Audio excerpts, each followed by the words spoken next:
Nagkasunog sa isang residential area sa Pandacan, Maynila. Nasa tapat pa naman ito ng dating oil depot. Aabot sa 100 pamilya ang apektado. Hinihinalang sa napabayaang kalan nagsimula ang sunog. Narito ang mainit na balita. Tumagal ng halos 3 oras ang pagbuga ng usok na ito mula sa nasunog ng mga bahay sa Pandacan, Maynila. Tapat pa naman ito ng dating oil depot. Kaya maging sila tumulong na rin sa pagbuga ng tubig.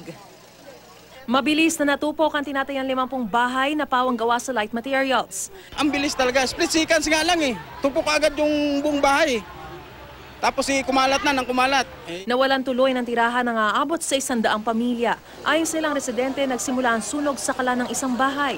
Yung anak nung may bahay, yung kapitbahay daw nila, ang saingan doon, yung di bomba, baka nasubraan ng bomba, sumiklab na gano'n, hindi na naapula.